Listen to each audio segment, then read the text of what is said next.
So I've worked on a couple of conferences in the immediate past, and one of the interesting things that happens is not a lot of people are familiar with building wireless networks that support extremely large numbers of users in very small spaces. The subject of high-density wireless networks seems to be a lot more relevant and interesting these days, given the amount of interest and capital that seems to be going into building wireless ISPs and hotspot deployments. And if this technology becomes truly ubiquitous the way cell phones are, then you all of a sudden have a problem supporting several hundred to several thousand radios in an extremely small space. Interestingly enough, IETF and NANOG are actually extremely good test beds for doing that.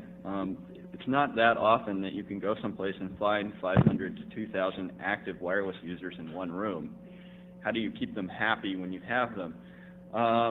Institutional knowledge on the subject of building networks that actually support this is extremely limited. When we started talking to vendors about products that might be able to do this, you get two sorts of responses. Some vendors don't even know how to test their equipment in an environment like this, and some of them say things like, well, cool, tell us how it goes when you're done. And that's not really a whole lot of support, especially when you're talking about buying $100,000 worth of equipment or something like that. One of the things that we can observe from having worked on previous events before the two that we started planning for last fall was various enterprise access point products get into serious trouble when they have more than 200 users. And that's a combination of properties. One of them is some of the cards that vendors manufacture only support 255 max on one side. So clearly if you get to that number, the whole access point blows up. Some of them simply, performance begins to degrade around 70 to 100 users, and by the time you get to 200, the access point is just in a state that it's not going to work. Radio interference, which is caused by other radios transmitting on the same frequency, either access points or clients, causes dropped Ethernet frames, and because the access points are designed to ameliorate that by caching the Ethernet frames and resending them, it results in queuing on access points. Since they only have 16 megs of RAM, you can only queue for so long. The most obvious impact of this is you start seeing greater than 1 second ping times or round trip times for your packets to places that are immediately on the other side of the wireless network. When one access point gets into trouble, other access points tend to get into trouble because the clients that are on that access point roam over to another one, either because it's finally given up and crashed, or because the users move so that they can get better connectivity. The largest source of radio interference in any deployment seems to be the access points themselves and not the users when you have them close together, because the users are actually sucking down more traffic than they're sourcing unless they're running file sharing applications or something from their wireless network. If they're mostly web browsing or pulling down their email or watching streaming media, it's the access points that spend most of the time transmitting, and so it's the access points that end up stomping on each other. Site surveys and testing can't entirely eliminate any problems that you have. You don't know things like where all the users are going to sit when the meetings are out. You don't know what the performance characteristics of a room are going to be when it has an extra 200 tons of meat and water in it versus not having that. What do people want when they sit down and use a wireless network? Well, I mean, the basic thing is they want to get their work done, but they want to be able to roam between access points. Because when you move around, you don't want your connections to drop. You don't want to get a new IP address. You basically want to be on the same subnet. There are vendors who are moving into this space who do things like tunnel between access points on different networks. Some of them do extremely strange things. A lot of them look like gnats. I think probably the ultimate solution to the roaming problem is probably the ultimate solution to all roaming problems, which is some kind of IP mobility stack. We're probably still a long way from there. They want low latency and loss, which is to say that when they do something, they want it to work just like an Ethernet network or any network with desirable characteristics. They want it to work just like it does at home, because most people who go out and buy wireless equipment and deploy it at their house just plug it in and it works. And they have a reasonable expectation that they should be able to do the same thing here. So a couple of givens about that you can just assume when you're building one of these networks. In the U.S., you have 11 available channels. 3 of them are non-overlapping. The total amount of spectrum you have is 83 megahertz, and each of these channels is 20 megahertz wide. So, you know, that's how many you can stuff in there. Wireless cards with 30 milliwatt TX, basically like the WaveLAN, have a free space range of about 100 meters. So if you have 2 WaveLAN cards, basically you could hit this entire room with one access point. Of course, it wouldn't work very well from the perspective of the users, but as far as coverage goes, they work at approximately that difference. The antennas on wireless cards are actually pretty poor. In most cases, they're about -2 dB gain. But one of the observations you can make about that is they only perform incrementally more poorly in the vertical space as they do in the horizontal space. And that's something you can use to your advantage. For NANOG 26, which is the first of these events that we did last year, we deployed 13 access points, 7 in the main room by itself. So in a relatively small hotel, far smaller than this one, we had 13 access points. We used a mix of 2 antenna types in order to get the density in the one room, and I have a good picture of that here in a moment. But half the antennas are horizontally polarized, and what that did is the antennas on the access points, which in this case are dipoles, are far less sensitive to each other in the horizontal and vertical plane than the antennas on the wireless cards. So even in places where we have a map coloring problem and things are on adjacent channels, the likelihood of the access points interfering with each other is significantly lower in this case. We were also able to reduce the output power on the access points themselves, which has the property that the wireless cards in the clients will associate with the access point they see with the strongest signal. If you have 6 access points in a room like this, all transmitting at 30 milliwatts, it's going to see at least 3 or 4 of them at approximately the same signal strength, and so it will probably stay associated with it with the one access point, regardless of where you move in the room. If you can reduce the power to the point where not all the users will end up associated with the same access point, say the one by the door where everybody powered up their laptops or came into the room, then you're in a situation where the load can actually be distributed reasonably across all the access points. So there's a horizontal access point. It's very high-tech. It's rotated 90 degrees from being a vertical access point. The practical result of that, actually, if you look at it, is it has the same radiative pattern as a dipole would ordinarily have. It's just that the donut goes forward and back instead of all the way around the thing. So in this case, in lieu of using an external antenna, we can use the internal antennas in the access point, and we get patterns that look like that. So all the horizontally polarized access points basically have a footprint that is rectangular, and they're far less sensitive on the edges than the vertically polarized access points, which have a traditional dipole pattern.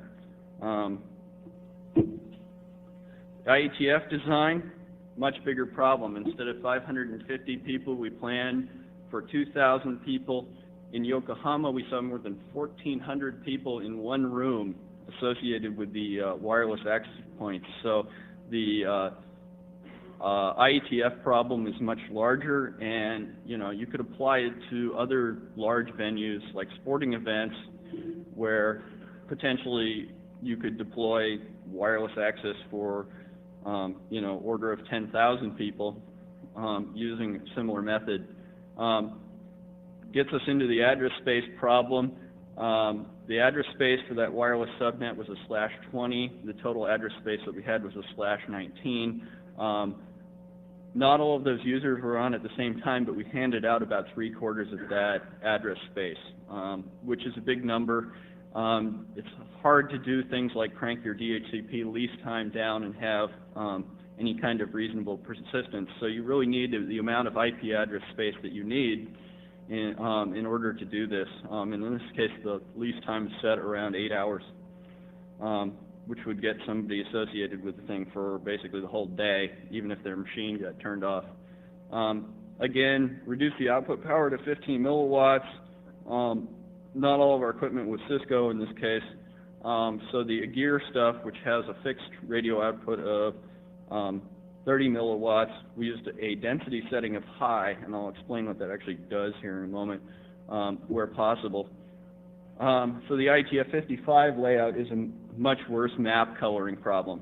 Given only 3 channels and one rogue Japanese access point, which is down in the corner there, you don't have a whole lot of choices.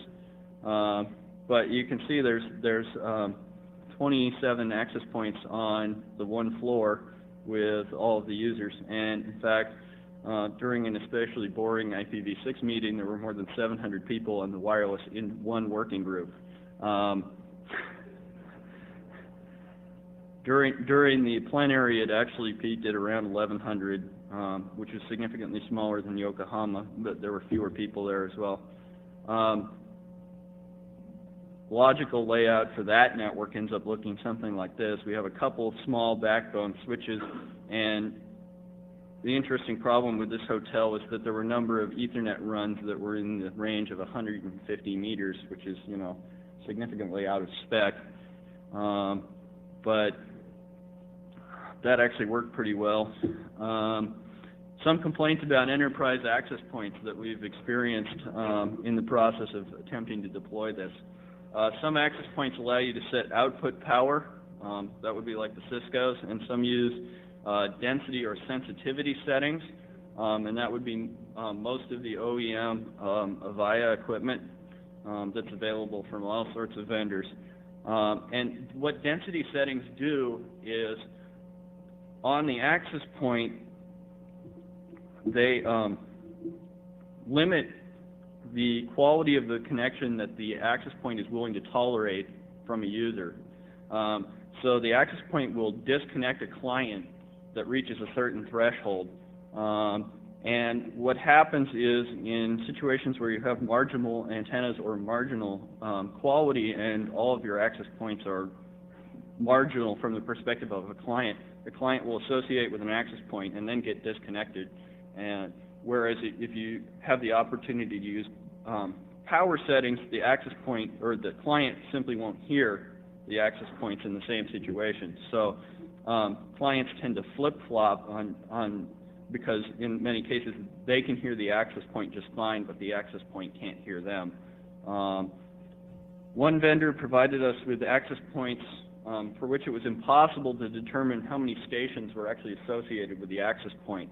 And that was kind of interesting because we know that the access points get in trouble when they have a really large number of users on them. And in this case, this access point would send an SNMP trap when it crashed that said that the MAC table on the card had filled up. So we knew that the access points had too many users associated with them. We just didn't know how many immediately beforehand, so there was nothing we could do about it.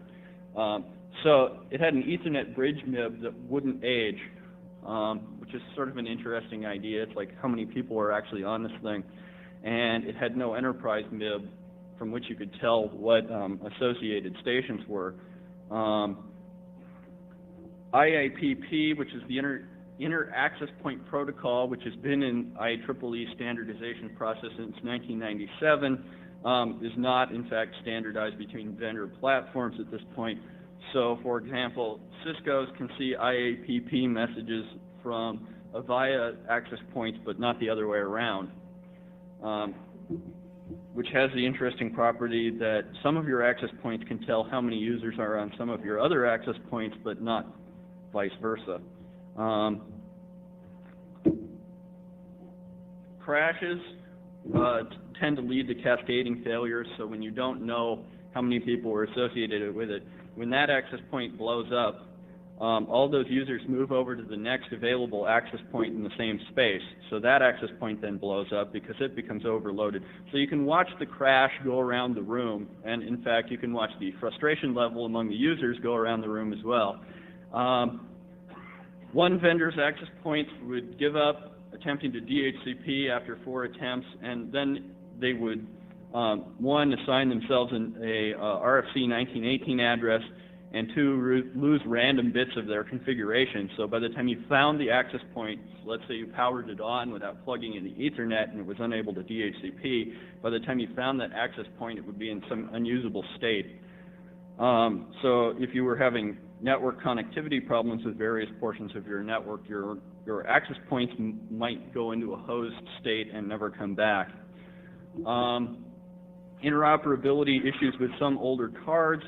And this, when you have people who have a broad variety of hardware, and we now have 802.11 cards and old Intersil prisms and other things that are now more than 4 years old, and they don't support all of the features of 802.11b. So things like short preambles at very low bit rates they don't support. So you have to do some tweaking to your hardware in order to actually get all varieties of cards to working. Now there's some question as to how obsolete you want to choose to support, but when you have users complaining and you know why, it's pretty hard to not justify tweaking it. You need real management tools for all access points. At this point, they'll provide you with, in most cases, an SNMP management interface, which is SNMP v1. They will provide you with a web-based management interface. They may provide you with a CLI, which will be via Telnet. And in all of these cases, you have to pass the management password in clear text. So, I mean, an SSH or SSL wrappered management interface would be really nice. I mean, we have those on switches now. It can't be that hard to implement on an access point. One access point model would actually provide management passwords to anyone who asked by sending a magic broadcast packet to the network. That was kind of cute.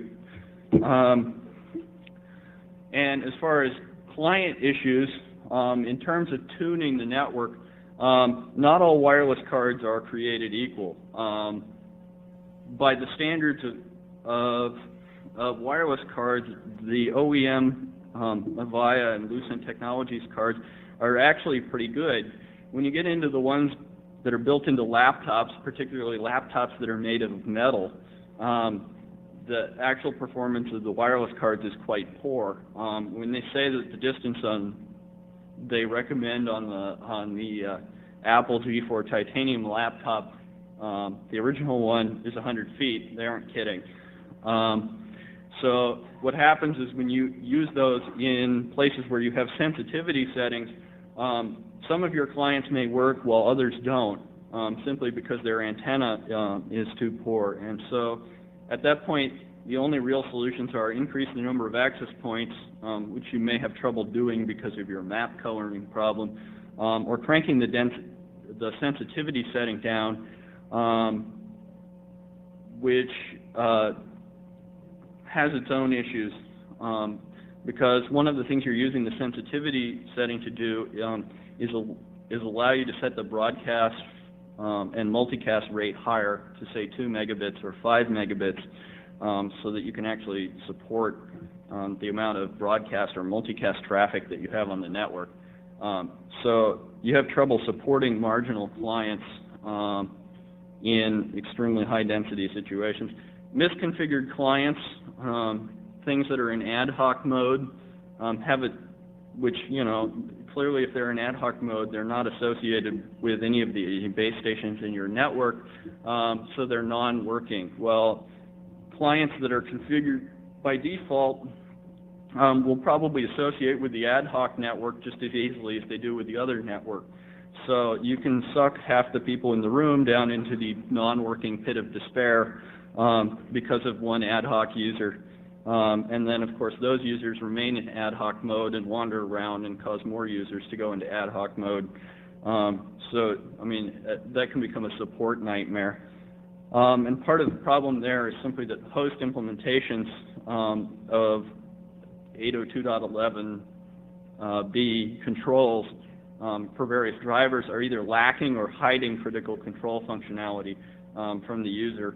And Microsoft is certainly an offender there, although the Apple stack has its own problems, which have mostly been rectified by now. What does the future hold? The map coloring problem will get a lot easier with 802.11a. You have somewhere between 8 and 10 non-overlapping channels depending on the equipment you're using. Those are available at various powers, up to 800 milliwatts, I believe, is the acceptable maximum. That's a orthogonal frequency division multiplexing scheme as opposed to the CCK1 that 802.11 uses. And as a result, it ought to be slightly more resistant to interference. The problem with it, though, is that the power requirements of the chipsets that are operating in the 5 gigahertz range and the size of the antennas that are required to perform decently is probably going to keep those out of any devices smaller than laptops for the foreseeable future,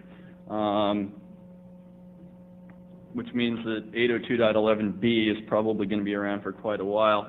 802.11a and b access points are kind of a no-brainer. All of the enterprise vendors are pushing products that do both. Some of them have better implementations than others. The range on 802.11a is going to be significantly more restricted on any device that doesn't have a largish external antenna. So the density you're going to need to support that is even larger. 802.11g, same rate, but we have the same 3 channels we have now. One of the issues that's being hashed out by vendors is that if you transmit at what would be considered full power, like 100 milliwatts or so, on channels 1 or 11 with an ordinary antenna, you're actually going to leak outside of the 2.4 gigahertz ISM band into the adjacent bands at kind of unacceptable levels as far as the FCC is concerned. So you may end up having only 2 non-overlapping channels if you use, say, 3 and 9, or you might have to significantly reduce the power you use on 1 or 11. In any event, you're sharing that spectrum with all the 802.11b devices. Your access points may be backward compatible, but I think ultimately what that's going to do is sort of hinder the adoption of B and G dual stack devices.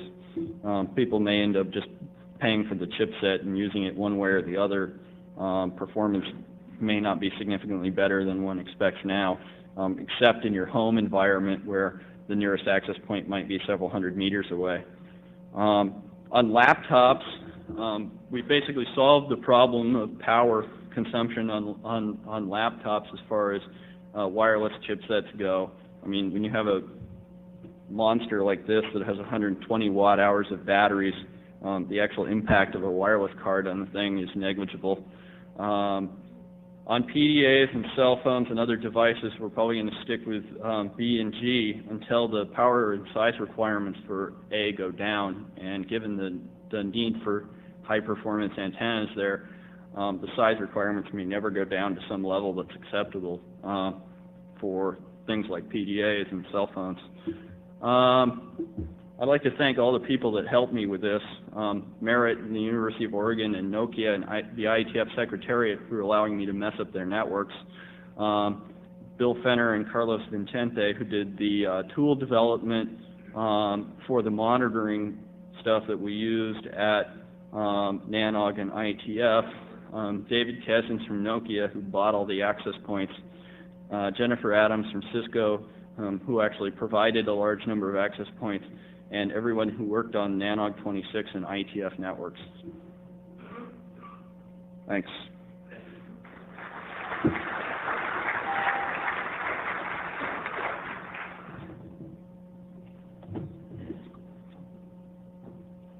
Thanks, Joel.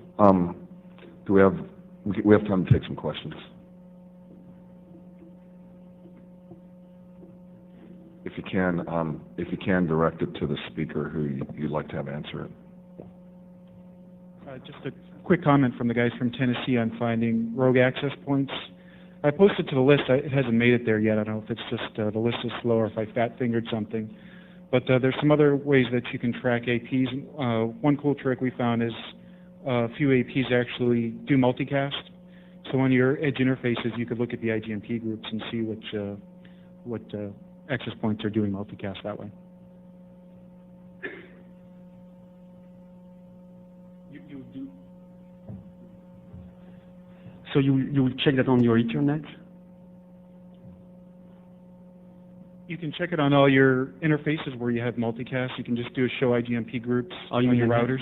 Have a database of all yours and then compare that to... I posted something to the list, so as soon as it shows up there, you take a look at it. And appreciate any feedback if anyone has any additional groups or information that I missed. Actually, yes, hello. Okay. Joel, are the tools and stuff that you guys or that the U of O folks, Fenner et al. Develop, are those going to be made available out through the community?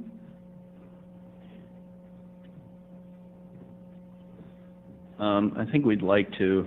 They're not packaged in any sensible format right now, but the person to ask on that would probably be Bill, since he has most of the effort that went into doing those. They are actually quite cool for something that's you know, a relatively minimal scripted interface. They actually work a lot better than the enterprise tools that we've paid a lot of money for. Isn't that usually the case? So a lot of the scripts were just things that I came up with on the fly to solve a given problem or something, so they're not like nice polished things. But yeah, I mean, I don't see a problem with making them available. I might keep the one that steals the password from the base station. But other than that, yeah. Disclosure. Well, yeah, I mean, in the interest of full disclosure, we've given that vendor a fair amount of time, so I think it's time to revisit with them whether or not they've actually solved that. And if I can, since there's nobody else, I have one other question for the University of Tennessee folks. Have you found issues with people other than your frat and sorority groups pushing Yaggies towards you? Have you found any widespread bad things happening with people using the network in its sort of open mode? I guess my question is coming from the sense that I get Homeland Security and folks like that are out saying we need to really lock down our wireless networks because they could cause evildoers to do bad things and stuff like that. So have you noticed, or do you have any preparation or any ability to notice bad things happening on that network? No, we haven't noticed anything so far, and if the Homeland Security people want to come and help me, they're welcome. But that will be their duty, I guess.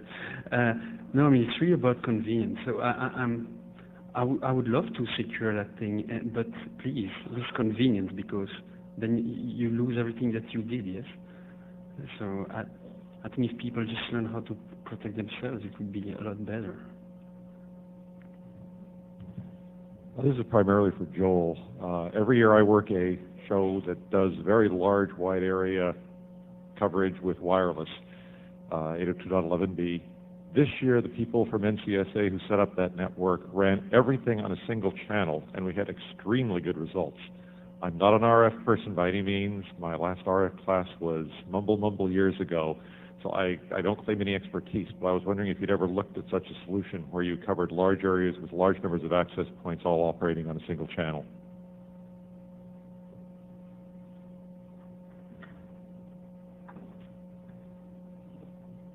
Well, I've had relatively negative experiences doing that in small areas. One of the vendors suggested solutions to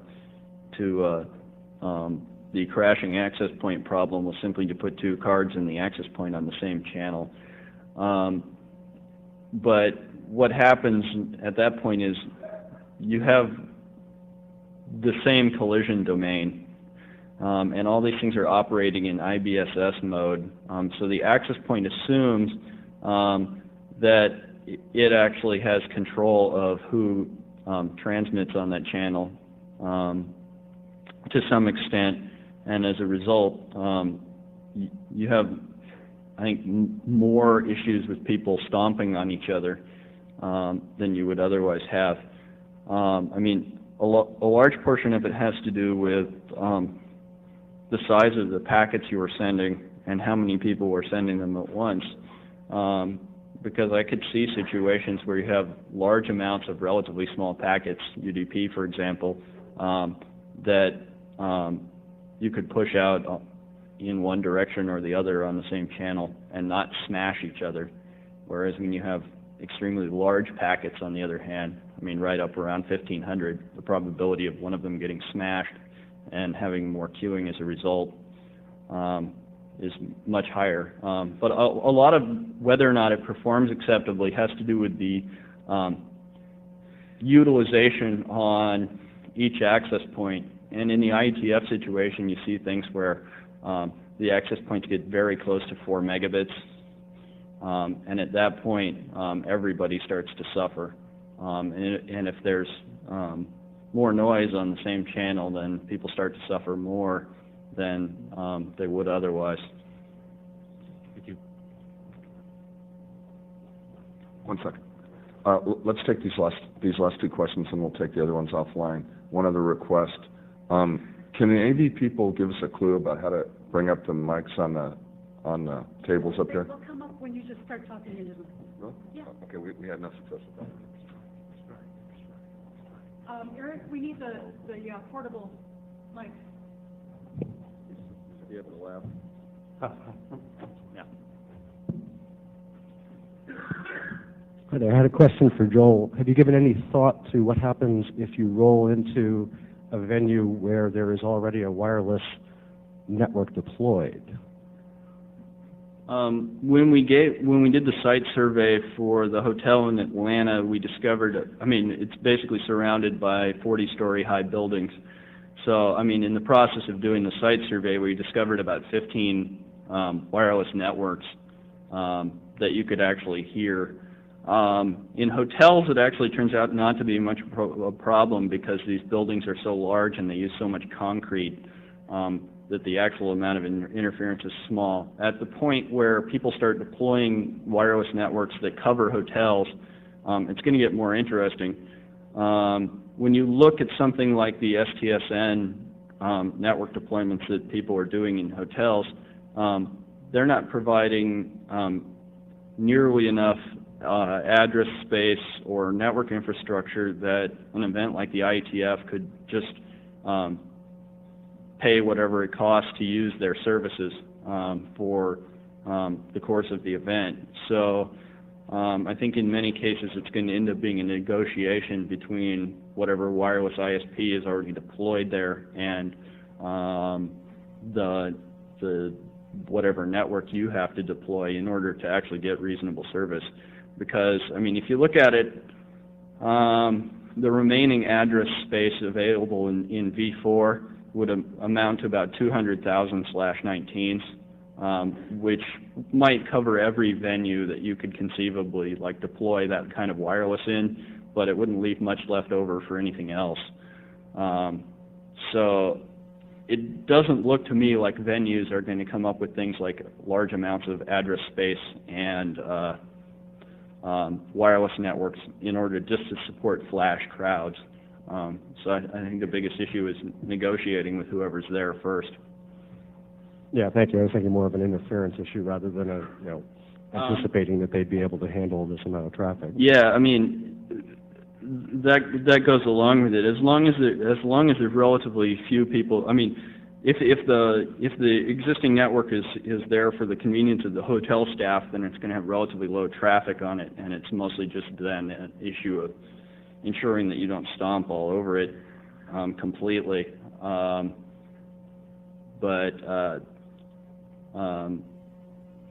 That's about all I can think of in that environment.